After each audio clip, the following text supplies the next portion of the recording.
இந்த பொதுக்குழுவுக்கு வருகை தந்திருக்கின்ற மாநில, மாவட்ட, ஒன்றிய, நகர, பேரூர் நிர்வாகிகள், பொதுக்குழு உறுப்பினர்கள் மற்றும் சிறப்பு அழைப்பாளர்கள் அனைவருக்கும், ஊடக நண்பர்களுக்கு சேர்த்து என் உயிரினும் மேலான அன்பு பாட்டாளி சொந்தங்களே, உங்கள் அனைவருக்கும் இந்த அன்புமணி ராமதாசன் பணிவான வணக்கங்கள். உங்கள் அனைவரையும் மீண்டும் ஒரு முறை நான் அன்போடு வணங்கி வரவேற்கின்றேன். முதலில் எங்கள் மீது நம்பிக்கை வைத்து இன்னும் ஓராண்டு காலம் எங்களை இந்த பொறுப்பிலே தொடர வேண்டும் என்று ஒருமனதாக நீங்கள் தீர்மானத்தை நிறைவேற்றிய உங்களுக்கு என்னுடைய நன்றிகளை இந்த நேரத்திலே நான் தெரிவிக்கின்றேன். என்னை பற்றி உங்களுக்கு நன்றாக தெரியும். பொறுப்புகளுக்கும் பதவிகளுக்கும் நான் இருப்பவன் அல்ல. என் மீது பாசத்திலும் அன்பை வைத்து நீங்கள் வந்திருக்கிறீர்கள். அதைவிட என் மீது நம்பிக்கை வைத்து நீங்கள் வந்திருக்கிறீர்கள். அந்த நம்பிக்கை நிச்சயமாக வீண் போகாது. உங்களை பொறுப்புடன், கடமையுடன் நான் வழி நடத்துவேன்.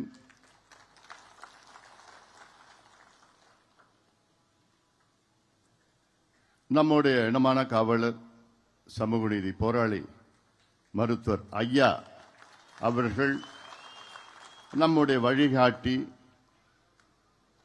அவர்தான் எல்லாம். நம் இயக்கம், நம் கட்சி, இந்த சமுதாயம், அவருடைய கொள்கைகளை நாம் பின்பற்றுகின்றோம். மருத்துவர் ஐயாவுடைய பல லட்சியங்கள், பல கனவுகள், அதை நாம் எல்லோரும் சேர்ந்து நிறைவேற்றுவோம். அதில் மிக முக்கியமானது வன்னியர்களுக்கு தனி ஒதுக்கீடு வேண்டும். தமிழ்நாட்டிலே சாதிவாரி கணக்கெடுப்பு நடத்த வேண்டும். அந்த அடிப்படையிலே அனைத்து நிலை சமுதாயங்களுக்கும், குறிப்பாக பின்தங்கிய நிலையில் உள்ள சமுதாயங்களுக்கு சமூக நீதி பெற வேண்டும், இடஒதுக்கீடு வழங்க வேண்டும் என்ற நோக்கம் மருத்துவர் ஐயாவுடைய லட்சிய கனவுகள். அதுபோன்ற கனவுகள் எல்லாம் நாம் இணைந்து நாம் நிறைவேற்றுவோம். இந்த பொதுக்குழுவிலே பல தீர்மானங்கள் நிறைவேற்றப்பட்டது. அதில் முக்கியமான தீர்மானம் அரசியல் தீர்மானம். இந்த அரசியல் தீர்மானத்தில் முக்கிய முடிவை நாம் எடுத்திருக்கின்றோம். அதில் ஒன்று தெளிவாக இந்த தீர்மானம், இந்த பொதுக்குழு வாயிலாக நாம் சொல்லியிருக்கின்றோம். வருகின்ற சட்டமன்ற தேர்தலில் ஆட்சி செய்து கொண்டிருக்கின்ற திமுக அரசை வெளியேற்றுவோம்.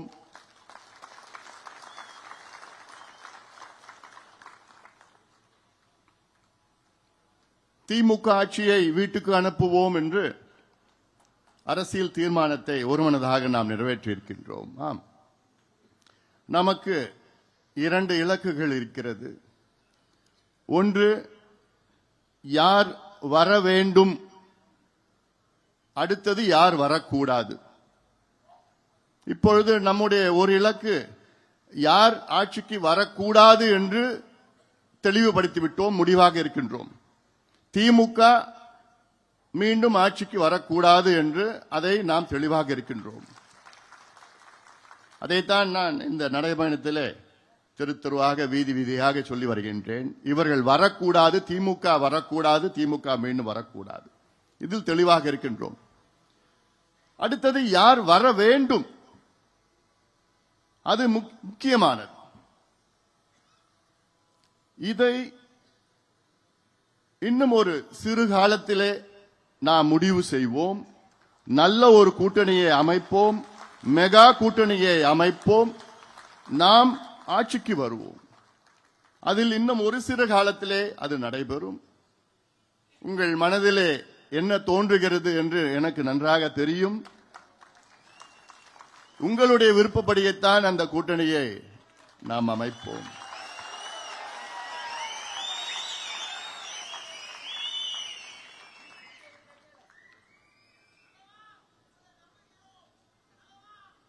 ஒரு எனக்கு முன்பு பேசியவர்கள் ஒரு சிலர் சொன்னார்கள், தமிழ்நாட்டில் நம்முடைய வாக்கு விகிதம் 6 விழுக்காடு 7 விழுக்காடு. ஆனால் அந்த நேரத்தில் நாம் கூட்டணிக்கு சென்று ஒரு காரணத்தால் தான் அவ்வளவுதான் நாம் பெற முடிந்தது. அதற்கு ஒரு எடுத்துக்காட்டு, இப்போ இந்தியாவிலே தேசிய அளவில் மொத்தம் 100 விழுக்காடு எடுத்துக்கொண்டால் திமுக அதில் 1.25 விழுக்காடு வாக்குகளை தான் திமுக பெற்றிருக்கிறது. தேசிய அளவில் நீங்கள் பார்த்தீர்கள் என்றால் திமுக வெறும் 1.25 வாக்குகள் தான் பெற்றிருக்கிறது, 1.25% வாக்குகள் தான் பெற்றிருக்கிறது. ஆனால் ஒரு மாநிலத்தை ஆளுகின்ற திமுக 40 எம்பிக்கள் வெற்றி பெற்றிருக்கிறது. ஆனால் இந்த சதவீதத்தை பற்றி பெரிதாக நீங்கள் அதை மனதில் வைத்துக் கொள்ள வேண்டாம். அதேதான் பாட்டாளி மக்கள் கட்சியும் 6 விழுக்காடு 7 விழுக்காடு என்றால் நம்முடைய வாக்குகள் நெருக்கத்தில் இருக்கிறது. ஒட்டுமொத்தம் மக்கள் வாக்களித்தால் நிச்சயமாக நம் 40 50 60 சட்டமன்ற உறுப்பினர்கள் வைத்தால் நாம் ஆட்சி நம்முடைய ஆட்சி தான். இது எத்தனையோ உதாரணங்கள் இந்தியாவில் இருக்கிறது. அதை நோக்கி நாம் பயணிக்க வேண்டும். நம்மேல் முதலில் நாம் நம்பிக்கை வைக்க வேண்டும். வருகின்ற அடுத்த ஒரு 6 மாத காலம் கடுமையாக நீங்கள் உழைக்க வேண்டும், ஒற்றுமையாக உழைக்க வேண்டும், நம்பிக்கையோடு உழைக்க வேண்டும். இந்த மேடையில் எத்தனையோ சட்டமன்ற உறுப்பினர்கள், முன்னாள் நாடாளுமன்ற உறுப்பினர்கள், முன்னாள் சட்டமன்ற உறுப்பினர்கள், முன்னாள் பெருந்தலைவர்கள், சேர்மன் இந்த மேடையில் மட்டுமல்ல இங்கே இருக்கின்றீர்கள். இவர்கள் யாரும் நாம் இயக்கத்தில் சேர்கின்ற நேரத்தில் இது நான் எம்பி ஆவேன், எம்எல்ஏ ஆவேன், சேர்மன் ஆவேன், மந்திரி ஆவேன் அந்த நோக்கத்திலே யாரும் வரல. எல்லோரும் மருத்துவர் ஐயா அவர்கள் நம்மை அழைத்தார். அவர்களுக்கு ஒரு கொள்கை இருக்கிறது. அந்த கொள்கை அவர்கள் பிடித்த காரணத்தால் ஐயா அவர்கள் வழியிலே அவர்கள் இணைத்துக் கொண்டார்கள். அந்த பயணத்தில் அவரும் கலந்து கொண்டார்கள். இன்று அந்த பயணம் தொடரும். மீண்டும் நான் சொல்கின்றேன், நம்முடைய வழிகாட்டி ஐயா அவர்கள் தான், நம்முடைய குலதெய்வம் ஐயா அவர்கள் தான். ஐயா அவர்கள் உருவத்திலே இங்கே இல்லை என்றாலும் உள்ளத்தில் இருக்கின்றார்கள். அவர்களுக்கு இங்கே நிரந்தரமாக ஒரு நாற்காலி இருக்கிறது. இது ஐயாவுடைய நாற்காலி. ஐயா நம்முடைய நிறுவனர், அதில் மாற்று கருத்து கிடையாது. அதே வேளையிலே பொறுப்புகளுக்கும் பதவிகளுக்காம் நான் ஆசைப்படுபவன் கிடையாது. என்னை தெரிந்தவர்கள் உங்களுக்கு நன்றாக தெரியும். இன்று காலத்தின் கட்டாயத்திற்காக உங்களுடைய எண்ணங்களை நிறைவேற்றுவதற்காக இங்கே உங்கள் முன் நின்று கொண்டிருக்கின்றேன். இது ஒரு சாதாரண இயக்கம் கிடையாது. நம் கட்சி சாதாரண கட்சி கிடையாது. ரத்தம், வேர்வை, தியாகம், உயிர் தியாகம் இதை சிந்தி லட்சக்கணக்கானவர்கள் உயிரை நீத்து, நூற்றுக்கணக்கானவர்கள் உயிரை நீத்து, லட்சக்கணக்கானவர்கள் தியாகம் சிந்தி சிறைக்கு சென்று சிறிய சிறிய அளவில் நாம் இயக்கத்தை நாம் வளர்த்துக் கொண்டிருக்கின்றோம். இந்த இயக்கம் அடுத்த கட்டத்துக்கு செல்ல வேண்டும் என்ற நோக்கம். நான் சொல்லியிருக்கின்றேன், ஐயாவுடைய நாற்காலி நிரந்தரமான ஒரு நாற்காலி ஐயாவுக்கு. ஐயாவுடைய நாற்காலி இது. ஐயா எப்போனா இங்க நாற்காலிக்கு வரலாம், நிச்சயமாக வருவார் என்ற நம்பிக்கை எனக்கு இருக்கிறது. சில நேரத்தில் சாமி கொஞ்சம் கோபம் வந்துடும். அப்போ என்ன பண்ணணும், திருவிழா எடுப்போம், நெருப்பு மிதிப்போம், என்னென்னமோ காவடி எடுப்போம், என்னென்னமோ செஞ்சிட்டு இருப்போம். இதுல என்ன பிரச்சனைனா பூஜாரி தான் பிரச்சனை.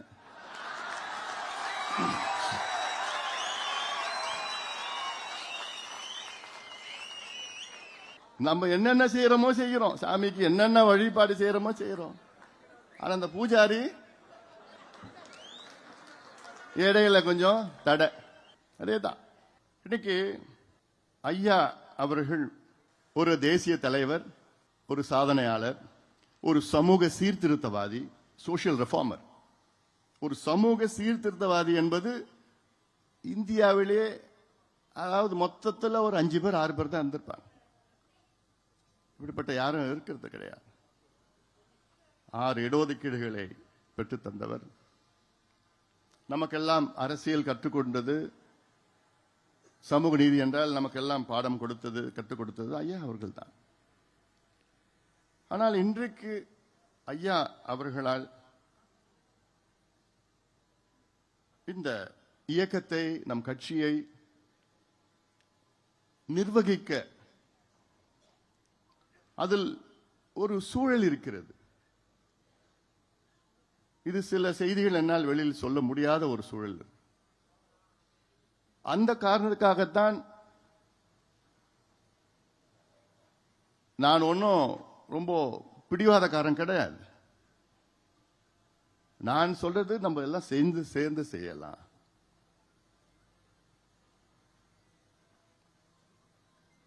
இதுவே ஒரு 5-6 ஆண்டுகளுக்கு முன்பு இப்படி ஒரு சூழல் இருந்ததுன்னா நான் யோசிக்கவே போறது கிடையாது.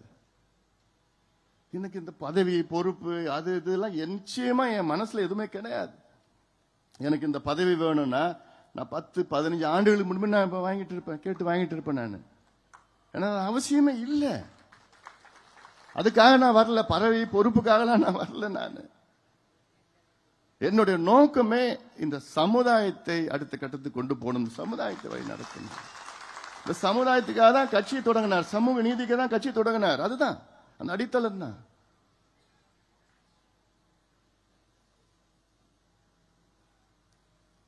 இன்னைக்கு ஐயாவை சுத்தி இருக்கின்ற ஒரு சில சுயநலவாதிகள் என்னன்னு சொல்றதுன்னு தெரியல. இல்ல குள்ளநெறி கூட்டமா, தீய சக்திகளா, பூஜாரியா,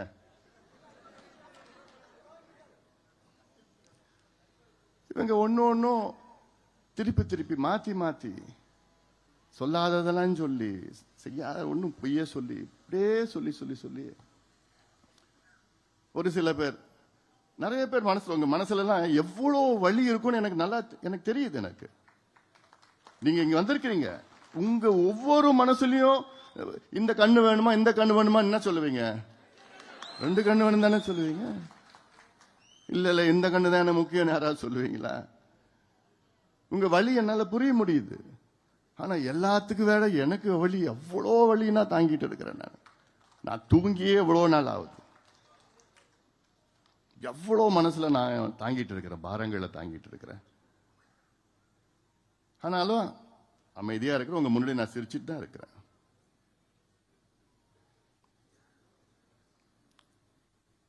ஏன்னா ஒரு தலை பக்கமா செய்திகள் வெளியில வந்துட்டு இருக்குது. தினம் ஏதாவது ஒரு செய்தி, தினம் நம்மளை பத்தி, அது நம்மளை பத்தி, என்ன பத்தி, இப்படி பண்ணிட்டான், அப்படி பண்ணிட்டான், இதை செஞ்சிட்டான், அப்படி செஞ்சிட்டான். ஆனா அதை மறுத்தோ அதை பத்தி பேசி அப்படி பண்ணனா அது அப்படி நானும் அதை பத்தி தான் பேசினேன். அப்புறம் ஐயா பேர் கெட்டு போயிடும். நம்ம இயக்கம் நம்ம சமுதாயத்திற்காக எல்லாத்தையும் நான் தாங்கிட்டு தான் இருக்கிறேன். அதனால 2 பேரும் சேர்ந்து போட்டதானே சண்டை. அது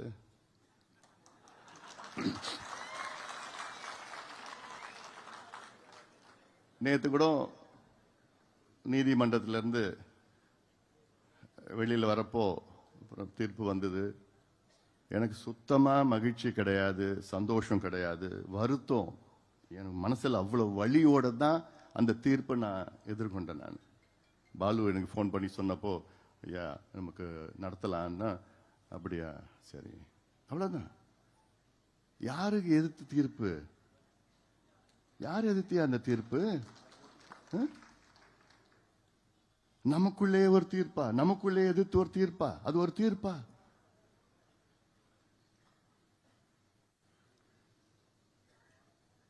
அதனால இது நமக்கு ஏதோ வெற்றி அப்படிலாம் நிச்சயமா என்னை பொறுத்த வரைக்கும் இது வெற்றி கிடையாது. இது நம்ம குடும்பம், நம்ம எல்லாம் குடும்பம், இவ்வளவு பெரிய குடும்பம், நம்ம கட்சி, நம்ம குடும்பம். அதுதான் என் மனசுல ஆழமா என்னைக்கு நான் கடைசி வரைக்கும் அதுதான் எனக்கு என் மனசுல இருக்கணும். நான் உங்களுக்கு தெரியும் என்னை பத்தி, மீடியாவை, ஊடகத்தை மணி கணக்கில் நான் சந்திச்சு நான் பேசுவேன். மீடியானா இது கேளு, எத்தனை கேளுன்னா கேளு, நான் பேசுறேன், நான் சொல்றேன், என்ன வேணா கேளு. இன்னைக்கு நான் மீடியா சந்திச்சு 2 மாசம் ஆகுது. ஏன் என் வாயில ஏதாவது ஒண்ணு பிடுங்கி அதை திருப்பி திருப்பி திருப்பி திருப்பி போட்டுட்டு இருப்போம், ஒண்ணுமே இருக்கு.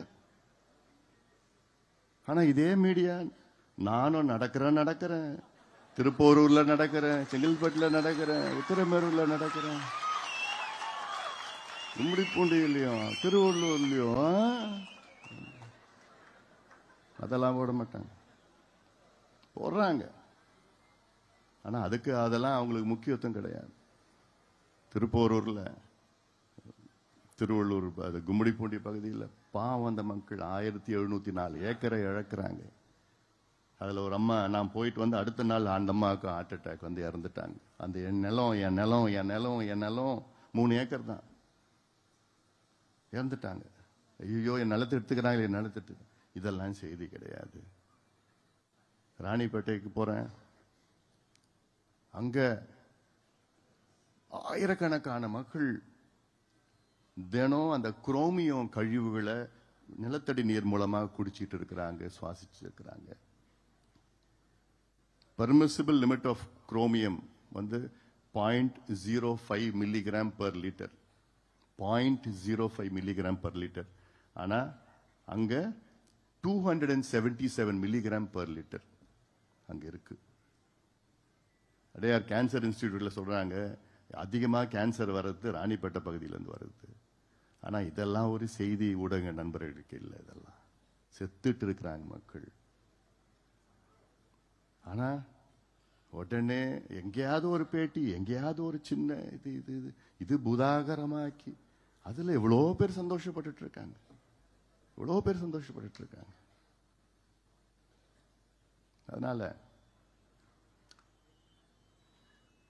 நீங்க தைரியமா இருங்க, நம்பிக்கையோடு இருங்கள். நான் இருக்கிறேன், உங்களுக்காக நான் இருக்கிறேன். உங்களை என்னைக்குமே நான் விட்டு கொடுக்க மாட்டேன், என்னைக்குமே உங்களை நான் விட்டு கொடுக்க மாட்டேன். காரணம் நீங்கள் போராளிகள், ஒவ்வொருவரும் நீங்கள் போராளிகள். நான் உங்களில் ஒருவன். நான் ஏதோ மேடையில் இருக்கிற மட்டும் இல்லை, நான் அங்க எனக்கு ஆசைனா நான் அங்க கீழே உட்காரணும் உங்க கூட. அதுதான் என்னுடைய நோக்கம், என்னுடைய ஆசை. நான் இந்த நேரத்தில் இன்னைக்கு உங்களை வழி நடத்தணும், நல்ல வழியில் வழி நடத்தணும். அடுத்த கட்டத்துக்கு நாம் செல்றோம், நம்முடைய இலக்குகளை அடைய வேண்டும், அந்த நோக்கம்தான். ஒரு சில முன்னோடிகள் கூட என்கிட்ட வந்து, ஐயா ஏன்யா பேசக்கூடாதா, பேசினா சரியா போயிடுமே. எல்லாருடைய மனசுல இருக்குதான், நிச்சயமா நியாயமான கேள்விதான். பேசிட்டா என்ன, பேசாம என்ன இருக்கு. நான் 1 முறை 2 முறை கிடையாது, 40 முறைக்கு மேல நான் பேசியிருக்கிறேன். நான் பேசாமலாம் இல்லை, நேத்து கூட நான் பேசியிருக்கிறேன். நான் எல்லாரையும் வச்சுக்கிட்ட குடும்பம் வச்சுட்டு பேசிட்டு இருக்கிறோம், உறவுகள், நண்பர்கள், தெரிஞ்சவர்கள், வெல் விஷர்ஸ் சொல்வார்கள், இவங்க எல்லாரையும் வச்சு நான் பேசிதான் இருக்கிறேன். ஆனா என்ன, காலையில ஐயா சரின்னு சொல்லுவாரு, அப்புறம் நம்ம பூஜாரி இருக்காங்கல்ல, இவனுங்க போய் அங்க போய் இல்லை அப்படின்னு சொன்ன அடுத்த நாள் காலையில இல்ல நான் அப்படி சொல்லலைன்னு சொல்லி, அப்புறம் 3 நாளுக்கு அப்புறம் மறுபடியும் பேசி கெஞ்சி இல்ல என்ன, நான் எனக்கு என்ன வேணும், எனக்கு ஐயாவோட மானம் மரியாதை அதுதான் நமக்கு, அதோட நமக்கு என்ன இருக்குது. அதை நம்ம இழக்கிறது, நம்ம அது என்ன, ஐயாவோட மான மரியாதை இழந்துட்டு அப்புறம் நம்ம எதுக்கு இருக்கணும். அப்புறம் எல்லாத்தையும் நான் ஏத்துக்கிட்டேன், எல்லாத்தையும் ஒத்துக்கிட்டேன் நான். சரி, அப்புறம் மறுபடியும் இவங்கெல்லாம் சொல்லி குழப்பம் பண்ணி இல்ல வேணாம் முடியாது. கடைசியில் என்ன, இப்ப என்ன கொஞ்சம் நாளுக்கு முன்னாடி இல்ல நிர்வாகிகள், நான் இப்ப கட்சி நிர்வாகிகளை 2 பேரும் சேர்ந்து கையெழுத்து போடுவோம்னு சொன்னது ஒத்துக்கிட்டாரு. 10 நாளுக்கு 15 நாளுக்கு முன்னாடி ஒத்துக்கிட்டாரு. இப்ப நாளுக்கு கொஞ்சம் 5 நாள் 6 நாள் இல்ல நான் மட்டும் தான் போடுவேன்.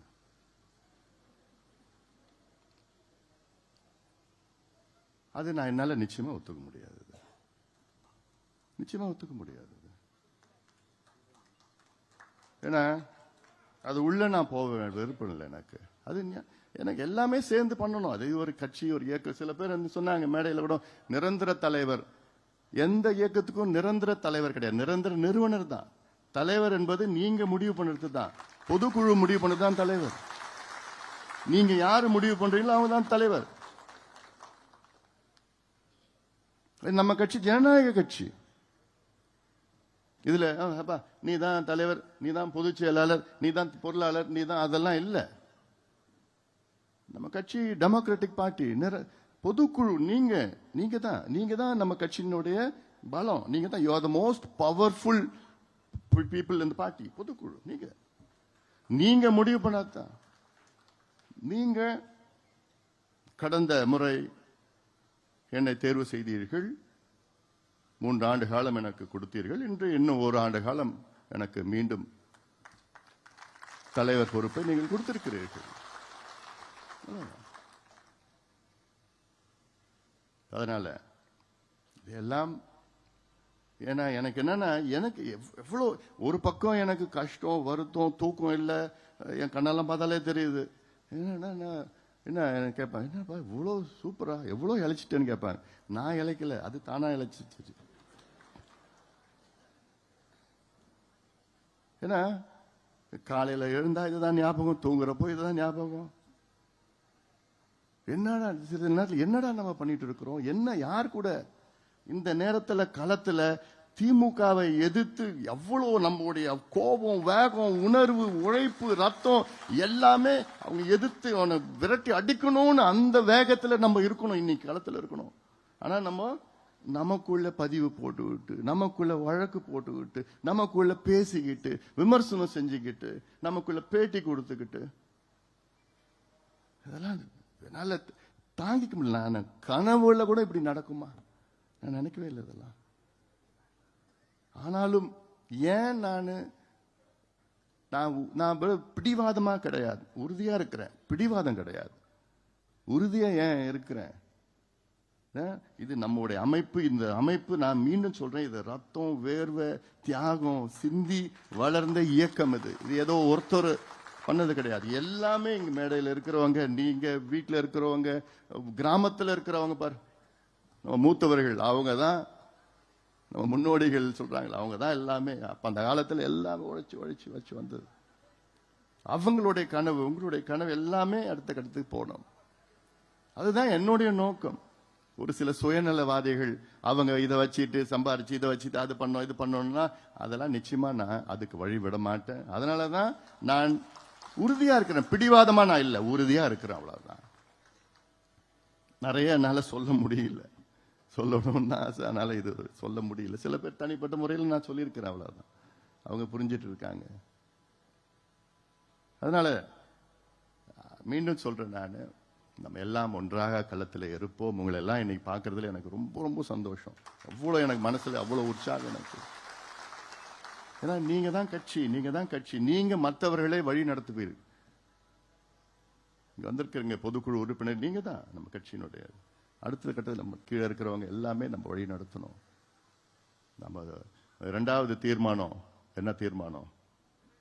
சிறை நிரப்பும் போராட்டம். வன்னியர்களுக்கு இடஒதுக்கீடு அறிவிக்கவில்லை என்றால் ஒட்டுமொத்தம் சிறைகள் தமிழ்நாட்டில் நிரப்பப்படும். சிறை நிரப்பு போராட்டம், கடுமையான போராட்டம் நான் நடத்துவோம். ஏன்னா ஏதோ முதலமைச்சர் ஸ்டாலின் அவர்கள் ஏதோ ஒன்று கணக்கு வச்சுக்கிட்டு, சரி இன்னொரு 8 மாசம் ஏமாத்திடலாம், 4 வருஷம் ஏமாத்திட்டோம், இன்னொரு 8 மாசம் ஏமாத்திடலாம், அப்படியே போயிடலாம், கொண்டு போயிடலாம், அப்படி இப்படி. இவங்க ஸ்டைலே அப்படிதான். ஆனாலும் நான் விட போறது கிடையாது. ஸ்டாலின் அவர்களே, நீங்க அனுபவிக்க போறீங்க இந்த தேர்தலில், அது மட்டும் எனக்கு தெரியுது.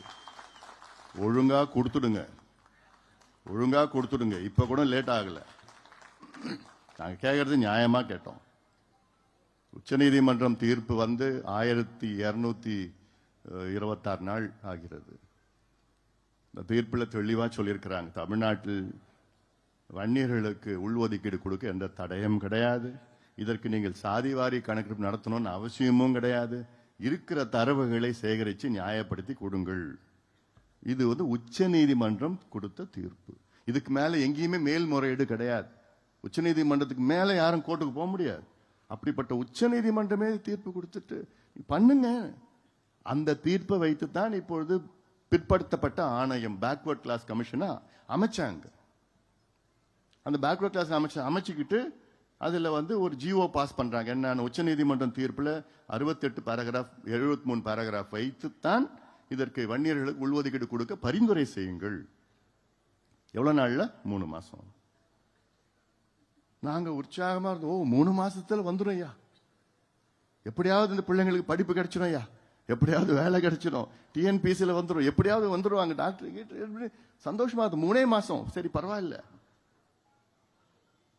அப்புறம் பார்த்தோம் உற்சாகம் 3 மாசம் நெருங்க ஒரு முறை நம்ம முதலமைச்சர் போய் கேட்டேன். இப்ப பாக்குறப்போ இது 3 மாசம் சொல்றீங்களே, நெருக்கம் வந்துடுச்சு, இன்னும் முடியல. இல்ல இது முடிஞ்சது, அடுத்தது வந்தா கூட நான் ஒரு ஸ்பெஷல் அசம்பிளி செஷன் வைக்கிறேன், ஸ்பெஷல் செஷன் வைக்கிறேன் சொல்றாரு முதலமைச்சர். என்கிட்ட சொல்றாரு, ஓ இதெல்லாம் நான் நம்பணும், நான் எவ்வளோ இப்ப தெரியுது, நம்பி பரவாயில்லப்பா. சிஎம் வந்து வன்னியர்களுக்கு இடஒதுக்கீடு கொடுக்க ஸ்பெஷல் செஷன் வைக்கிறேன்னு சொல்லிட்டாரு. எல்லாம் வழியில சொல்லிட்டு இருந்தேன். அப்பதான் தெரியுது ஆப்பு வச்சுட்டாரு. அதன் பிறகு 3 மாதம், அப்புறம் பிறகு பார்த்தா 3 மாதம் இல்ல 6 மாதம் எக்ஸ்டென்ஷன், அப்புறம் இன்னொரு 6 மாசம், அப்புறம் இன்னொரு 6 மாசம், 2 வருஷம் போயிடுச்சு. பேக்வர்ட் கிளாஸ் கமிஷனுடைய பதவி காலமே 3 வருஷம் தான். 2 வருஷம் போயிடுச்சு. இப்ப 2 வருஷம் போன காலத்துல இப்ப என்ன பண்ணிருக்காங்க, ஒரு வாரத்துக்கு முன்னாடி என்ன பண்ணிருக்காங்க அரசாணை என்னன்னா, ஓராண்டு கால நீடிப்பு. அவங்க பொறுப்பு பதவி காலம் இருக்கிறதே 6 மாசம் தான். இவங்க ஆனா கொடுக்கிறது ஓராண்டு கால நீடிப்பு. அப்ப என்ன அர்த்தம்னா, இந்த எலெக்ஷனுக்கு முன்னாடி வந்துடக்கூடாது. இந்த எல்லாமே எலெக்ஷனுக்கு பிறகு. நீங்க இருக்க போறது இல்ல எலெக்ஷனுக்கு பிறகு. உனக்கு எதுக்கு அந்த வேலைலாம்? அடுத்தது நாங்க தான் வரப்போறோம், நாங்க பாத்துக்க போறோம். இவ்வளோ ஒரு ஏமாத்தி, இவ்வளோ ஒரு பித்தலாட்டம். இது ஏதோ ஜாதி பிரச்சனை இல்லையா, இது தமிழ்நாட்டின் முன்னேற்ற பிரச்சனை. It is not a cost problem, it is Tamil Nadu's developmental problem. இவ்வளோ பெரிய ஒரு சமூகம், 18 விழுக்காடு மக்கள் தொகை உள்ள ஒரு சமூகம். இந்த சமூகம் முன்னேறினால் தமிழ்நாடு முன்னேறும். சிம்பிள் எக்கனாமிக் ஃபார்முலா, சாதாரண ஒரு ஃபார்முலா, லாஜிக்.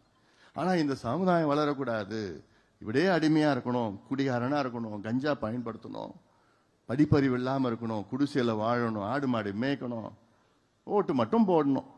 தேர்தல் வந்ததுன்னா பாட்டிலும் காசும் கொடுப்பாங்க, ஓட்டு போட்டுட்டு இவங்க ஆட்சியில இவங்க குடும்பம் சந்தோஷமா இருக்கணும், கொள்ளடிச்சிட்டு இருக்கணும். தான் காலகாலமா இதே போன்ற பட்டியலின சமுதாயம், தாழ்த்தப்பட்ட சமுதாயம், இந்த 2 சமுதாயங்களும் ஏமாத்தி இந்த திமுக ஆட்சிக்கு வந்தது. இந்த 2 சமுதாயங்களும், வன்னியர் சமுதாயமும் பட்டியலின சமுதாயமும், வருகின்ற சட்டமன்ற தேர்தலிலே முழுமையாக திமுகவை புறக்கணிக்க வேண்டும், முழுமையாக புறக்கணிக்க வேண்டும். ஏனால் இந்த 2 பெரிய சமுதாயங்களுக்கு தொடர்ந்து துரோகங்களை ஸ்டாலின் அவர்கள் செய்து வருகின்றார்கள். நான் கேட்டேன், ஒரு மேடை போடுங்க ஸ்டாலின் அவர்களே, நான் வரேன், அந்த மேடையில் பொது விவாதம் செய்வோம், நான் விவாதத்துக்கு வருகின்றேன், சமூக நீதி பற்றியோ அல்லது வன்னியர்களுக்கு இடஒதுக்கீடு பற்றியோ, பட்டியலின மக்களுக்கு என்ன செய்திகள் என்று எல்லாத்துக்கும் நான் வரேன், தயாரா இருக்கிறேன். நான் தனியா வரேன், நீங்க வாங்க, உங்களுக்கு நேரம் இல்லையா உங்க அமைச்சர்களை அனுப்புங்க, அவங்களுக்கு நேரம் இல்லையா உங்க கட்சியில யாராவது அனுப்புங்க, நான் வரேன், தனியா வரேன், விவாதம் பண்ணுவோம். நிச்சயமாக அவர்களால் சமூக நீதி பற்றி பேசுவதற்கு கூட திமுகவுக்கு தகுதி இழந்துவிட்டது, தகுதி இல்லாத ஒரு கட்சி.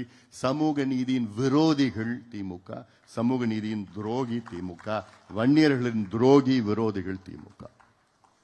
இன்னும் நீ பார்க்க போறீங்க எவ்வளவு வன்மம், இந்த சமுதாயத்தின் மேல எவ்வளவு வன்மம். பட் ரோட்ல ஆலந்தூர் பட் ரோடு இருக்குது. அந்த பட் ரோட்ல வன்னியர் சங்கம் ஒரு ஆபீஸ் ஒன்று இருக்குதாங்க. இது 40 ஆண்டு காலமாக அந்த வன்னியர் சங்கம் அலுவலகம் இருக்கு. பழைய பில்டிங், வெள்ளக்காரங்காலத்தில் கட்டின பில்டிங். அந்த பில்டிங்ல என்னன்னா அந்த பிள்ளைங்க படிச்சுட்டு இருக்கிறாங்க. அங்க தங்கறது சென்னையில் எங்கேயும் இல்லைன்னா அங்க போய் தங்கி படிப்பாங்க. அங்க இருக்கிற இந்த டிஎன்பிஎஸ்சி குரூப் 1 அதுக்கு ப்ரிப்பேர் பண்ணுவாங்க, இல்ல வேலைக்கு போவாங்க, இல்லாட்டி அங்க ஏதோ படிச்சுட்டு இருக்காங்க இந்த பிள்ளைங்க. அதுக்கு அந்த பயன்படுத்திட்டு இருக்காங்க. இத மூடணும், இத இழுத்து மூடணும், இத அபகரிக்கணும் அப்படின்னு வன்மமாக செயல்பட்ட திமுக. சாதாரணமா சொல்ல, வன்மமா எவ்வளோ பேர் வச்சிருக்கிறாங்க. 40 ஆண்டு காலமாக அந்த சொத்தை நம்ம பயன்படுத்திட்டு வரோம். அத 200 போலீஸ் நினைச்சு பாருங்க. 200 போலீஸ் திடீர்னு காலை 200 போலீஸ் போய் அங்க போய் அந்த பிள்ளைங்க படிச்சுட்டு இருக்கிற பிள்ளைங்களை வெளியில அனுப்பி வச்சு அவனுங்க இதில் புட்டியெல்லாம் விட்டுட்டாங்க. உள்ள வெளியில அந்த பிள்ளைங்க மட்டும் வெளியில அனுப்பிச்சு விட்டுட்டு பூட்டிட்டு சீலை வச்சுட்டு வரான். கொஞ்ச நாளுக்கு முன்னாடி 40 ஆண்டு காலம் வன்னியர் சங்கம் ஆபீஸ் அது. அங்க படிச்சுட்டு இருக்காங்க பிள்ளைங்க. அப்போ உனக்கு வேற எந்த சொத்தும் எவ்வளவு பேர் கொள்ளடிச்சிட்டு இருக்கிறாங்க. அதெல்லாம் ஒண்ணு கண்ணுக்கு படல. ஒரு வன்னியர் சங்கம் பில்டிங், வன்னியர் பிள்ளைங்க பசங்க படிக்கிறது, அதை தான் நீ மூடணும், பூட்டு போட்டு சீல் போட்டு போடணும்.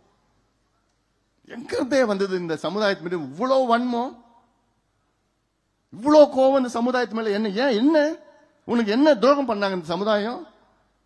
அதன் பிறகு பாலு கூப்பிட்டு வச்சு என்ன பண்றீங்களோ தெரியாது, அதை திறங்கன்னு சொல்லி அடுத்த நாள் ஹைகோர்ட்டுக்கு போய் அடுத்த நாளே அந்த சீலை உடைச்சி வை. அன்னைக்கு லஞ்ச் மோஷன், அன்னைக்கு மத்தியானமே லஞ்ச் மோஷன் கோர்ட்ல மூவ் பண்ணி முடியாத சீலை உடைச்சி பிள்ளைங்க உள்ள அனுப்பிச்சு விட்டது அன்னைக்கு. ஆனா அதை விட நிறுத்தல திமுக. என்ன பண்ணாங்க? உச்ச நீதிமன்றம். நினைச்சு பாருங்க, இது ஒரு சாதாரண ஒரு விஷயம். 40 வருஷமா அனுபவிச்சுட்ட ஒரு பில்டிங் சுப்ரீம் கோர்ட் போறாங்க. அந்த சுப்ரீம் கோர்ட்ல யார தெரியுமா வைக்கிறாங்க? Attorney general of India. Attorney general of இந்தியானா யாருன்னா இந்தியாவின் தலைமை வழக்கறிஞர். இந்தியாவுடைய தலைமை வழக்கறிஞர், தமிழ்நாட்டின் தலைமை வழக்கறிஞர் அட்வொகேட் ஜெனரல். இந்தியாவுக்கு தலைமை வழக்கறிஞர் அட்டர்னி ஜெனரல். அவரை எப்ப வைப்பாங்க தெரியுமா? இந்தியாவுக்கு பிரச்சனைனா அப்படி அவரை சுப்ரீம் கோர்ட்டுக்கு பேச வைப்பாங்க. இல்ல ஒரு மாநிலத்துக்கு பிரச்சனை, தமிழ்நாட்டு பிரச்சனைனா அப்போ அதை பயன்படுத்துவாங்க. ஆனா ஏதாவது இந்தியாவில் கான்ஸ்டிடியூஷன் பிரச்சனை இருக்கு, நம்ம அரசியல் சாசனம் ஏதாவது ஒரு பிரச்சனை இருக்குன்னா அதை அவரை வைப்பாங்க. ஆனா எதுக்கு வச்சிருக்கிறாங்க? பட் ரோட்ல வன்னியர் சங்க ஆபீஸ மூடிட்டாங்க. அதை திருப்பி கொடுக்கணும்னு உச்ச நீதிமன்றத்தில் அட்டர்னி ஜெனரல் அவங்க பயன்படுத்துறாங்க திமுக அரசு. அவ்வளோ வன்மம். ஆனாலும் நம்ம விட்டுடுவோமா?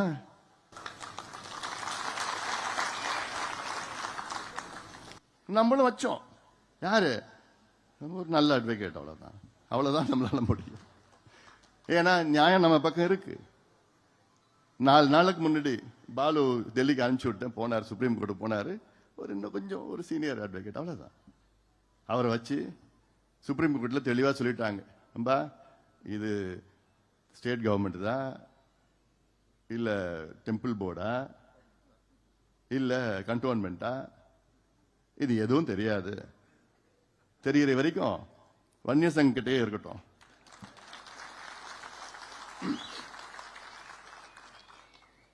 வழக்கு நடத்துங்க. அது எப்படியாவது ஒரு 3-4 வருஷம் ஆயிடும். அதுக்குள்ள இவங்க இருக்க போறதில்லை. அப்போ இது மாதிரி எவ்வளோ உதாரணங்கள் இருக்கு. ஏன்னா ஏன் இந்த சமுதாயம் என்ன உங்களுக்கு பண்ணுச்சியா? இன்னைக்கு நீங்க வச்சிருக்கிற 127 எம்எல்ஏல 23 எம்எல்ஏ அதிகமா எம்எல்ஏ கொடுத்து இந்த சமுதாயம் தான் உங்களுக்கு, திமுகவுக்கு 5 எம்பி கொடுத்துள்ள இந்த சமுதாயம் உங்களுக்கு. அப்புறம் ஏன் இந்த சமுதாயத்தை நீங்க துரோகம் பண்ண நீங்க துடிக்கிறீங்க? என்ன உங்க நினைப்பு அதுல? அதனால்தான் நான் கேட்கிறேன்.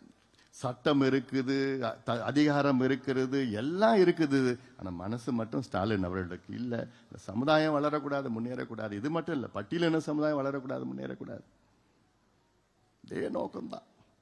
அதனால்தான் சாதி வாரிய கணக்கெடுப்பு நடத்த மாட்டோம் திருப்பி திருப்பி சொல்லிட்டு எவ்வளவு ஒரு பொய்யை மீண்டும் மீண்டும் சொல்லிக் கொண்டிருக்கின்ற முதலமைச்சர் ஸ்டாலின் அவர்களே, நிச்சயமாக இந்த தேர்தலில் மிகப்பெரிய பாடத்தை உங்களுக்கு புகட்டுவார்கள். ஏன்னா இந்த தேர்தலில் தமிழ்நாட்டில் உள்ள அனைத்து தாய்மார்கள், பெண்கள் ஒரு ஓட்டு கூட திமுக போட மாட்டாங்க. அவ்வளோ கோபத்தில் இருக்கிறாங்க.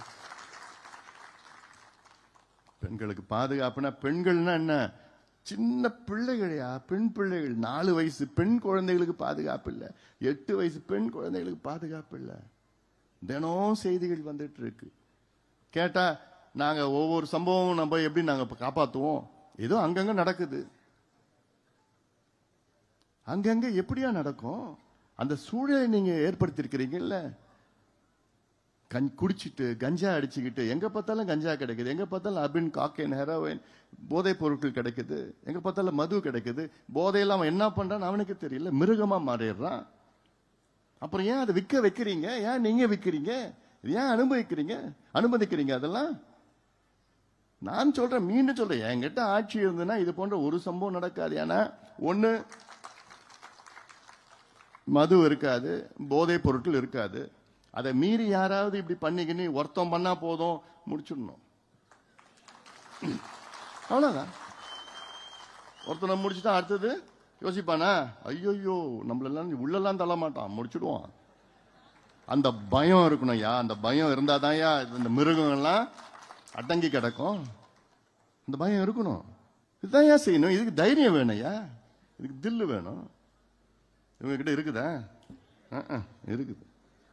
இதை அதே போன்ற தமிழ்நாட்டில் இந்த சட்டமன்ற தேர்தல் ஒரே ஒரு விவசாயி கூட ஓட்டு போட மாட்டாங்க. ஒரு விவசாயி கூட ஓட்டு போட மாட்டாங்க இந்த திமுகவுக்கு. ஏன்னா அவ்வளோ கோபத்தில் இருக்கின்றார்கள். இவங்க நினைச்சிட்டு இருக்கிறாங்க ஏதோ ஒன்று காசு கொடுத்துடலாம், இதை கொடுத்துடலாம், அதை கொடுத்துடலாம். எதை கொடுத்தாலும் நான் போறது கிடையாது. என்னுடைய ஒரு ஆசை, சட்டமன்ற தேர்தலில் திமுக எதிர்கட்சியா கூட இருக்கக்கூடாது. அந்த நிலை வரும், நான் வர வைப்பேன். நீங்க பார்த்துட்டே இருங்க, நிச்சயமா அதை நான் வர வைப்பேன், அதை பண்ணுவேன். என்னால முடியும். என்னால அதில் வியூகங்கள் இருக்கிறது. அது வியூகங்களை வகுத்து அதை செயல்படுத்துவது நீங்கள் தான். உங்களை நம்பிதான் இதெல்லாம் நான் பேசிட்டு இருக்கிற மேடையில், புரியுதா? உங்களை நம்பிதான் நான் பேசிட்டு இருக்கிறேன். அதனால நீங்க தான் அதெல்லாம் செய்யணும். நீங்கள் தான் அதை செய்து அதை முடிக்க வேண்டும். நிச்சயமாக அதை பல மாற்றங்கள் நாம் கொண்டு வருவோம். நம்ம நெருக்கத்துக்கு வந்துட்டோம். கொஞ்ச நாள் தான். இவ்வளோ கஷ்டப்பட்டு, இவ்வளோ காலமா கஷ்டப்பட்டு, ஐயாவுடைய கனவு பார்த்தீங்கன்னா 46 வருஷம், 46 ஆண்டு காலம் உழைத்து கொள்கைகளை வகுத்து போராட்டம் செய்து, இன்னைக்கு வரைக்கும், இன்னைக்கு கூட ஐயாவுடைய கனவு ஒண்ணு கூட நிறைவேற்றல. இடஒதுக்கீடு 20% நமக்கு ஒட்டுமொத்தமாக கிடைச்சி வாங்கியிருக்கு. ஆனாலும் இந்த சமுதாயத்துக்கு தனியாக கிடைக்கணும். பட்டியலின மக்களுக்கு 2 விழுக்காடு கூடுதலாக இருக்க வேண்டும். வன்னியர்கள் போன்று இருக்கின்ற மற்ற சமுதாயங்களுக்கு அதுக்கு அவங்க சமுதாயத்துடைய சமூக பின்தங்கிய நிலை, மக்கள் தொகைக்கு ஏற்ப அவர்களுக்கு இடஒதுக்கீடு, அவர்களுக்கு நலத்திட்டங்கள், அவர்களுக்கு வேலை வாய்ப்புகள் இதெல்லாம் உருவாக்கு. அதெல்லாம் நம்மள மட்டும்தான் செய்ய முடியும்.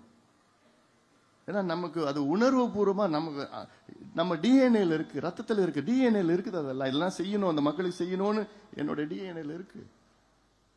மற்ற எந்த கட்சிக்கும் அந்த மாதிரி எண்ணமும் கிடையாது, அபிப்பிராயம் கிடையாது, எண்ணம் கிடையாது. அவங்க மற்ற கட்சியெல்லாம் அந்த தேர்தல் எப்படி வெற்றி பெறலாம், எப்படியாவது ஜெயிக்கணும். நம்ம அப்படி கிடையாது. எப்படி என்னாலும் சரி நம்ம அணுகணும், வேகமா செய்யணும். ஆனாலும் அதே நேரத்திலே வருகின்ற தேர்தலில் மிகப்பெரிய வெற்றியை நாம் அடைய போகின்றோம். அந்த நம்பிக்கை நிச்சயமாக எனக்கு இருக்கிறது, உங்களுக்கும் இருக்க வேண்டும். அதனால இதையெல்லாம் நீங்கள் மனதில் ஏற்றுங்கள். ஒரு வாரத்துக்கு முன்பு வந்து டெல்லியில் எலெக்ஷன் கமிஷன்ல இருந்து எனக்கு ஒரு லெட்டர் வந்தது. அந்த லெட்டர்ல என்ன சொல்லியிருக்குன்னா, மாம்பழம் சின்னம் நமக்கு கொடுத்துருக்குறாங்க.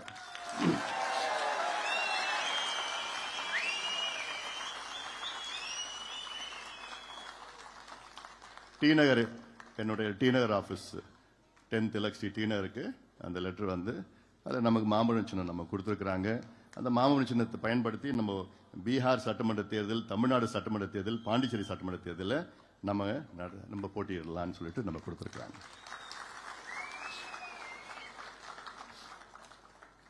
அதனால இதெல்லாம் இன்னும் எவ்வளோ இருக்குது. இதெல்லாம் இப்போ நம்ம இது இப்படி இப்படிலாம் நம்ம நிறைய விஷயம் வெளியில சொல்ல மாட்டேன். அதனால அன்றாடம் நடக்கும். அது என்ன நடக்கணுமோ சரியா நடக்கும். மீண்டும் நான் சொல்றேன், நம்ம வந்து இவங்க நமக்கு போட்டி, இவங்க நம்ம எதிரி, அதெல்லாம் நம்ம எதுவுமே கிடையாது. எல்லாம் நம்ம எல்லாம் என்னுடைய ஆசை விருப்பம் எல்லாம் ஒன்னா சேர்த்து நம்ம பண்ணணும். அந்த நோக்கம் விருப்பம் நமக்கு சின்ன ஒரு இடத்துல பலவீனமா இருக்கக்கூடாது. எல்லாம் வாங்க எல்லாம் வழி நடத்தி எல்லாம் ஒன்னா சேர்ந்து நம்ம ஒற்றுமையா செய்ய வேண்டும் என்ற நோக்கம், அந்த எதிர்பார்ப்பு தான் என்னிடம் இருக்கிறது. மீண்டும் சொல்கின்றேன், அந்த பிடிவாதத்திற்கு நான் பிடிவாதக்காரன் கிடையாது, உறுதியானவன். நான் உறுதியானவன், ஆனால் பிடிவாதக்காரன் கிடையாது. யாராவது வந்து சொல்லி பேசி கன்வின்ஸ் பண்ண நான் கன்வின்ஸ் ஆயிடுவேன். இன்னைக்கு இருக்கிற சூழல் அப்படிப்பட்ட சூழல் இருக்கிறது. அதனால மீண்டும் பல செய்திகள் என்னால வெளியில சொல்ல முடியாது, சொல்ல போறதும் கிடையாது. ஆனாலும் அதே வேளையில என்னென்ன செய்ய வேண்டுமோ அதை நான் செய்வேன். உங்களை நிச்சயமாக ஒருபொழுதும் நான் விட்டுக் கொடுக்க மாட்டேன். நீங்க மேடையில் இருக்கின்றவங்க யாருமே, நிர்வாகிகளும் சரி, யாரையும் நான் என்னால் விட்டுக் கொடுக்க முடியாது. அதுக்காகத்தான் இது போன்ற ஒரு சூழல் இருக்கிறது. அதனால இதையெல்லாம் நாம் அதை கடந்து வருவோம், கடந்து நாம் செல்வோம், நம்முடைய இலக்குகளை அடைவோம், நம்முடைய கனவுகளை, ஐயாவுடைய கனவுகளை, நம் முன்னோடிகளுடைய கனவுகளை நாம் நிறைவேற்றுவோம், தமிழ்நாட்டை மீட்டெடுப்போம். அதற்காகத்தான் இந்த நடைபயணம், தமிழக மக்களுடைய உரிமைகள் மீட்பு பயணம்.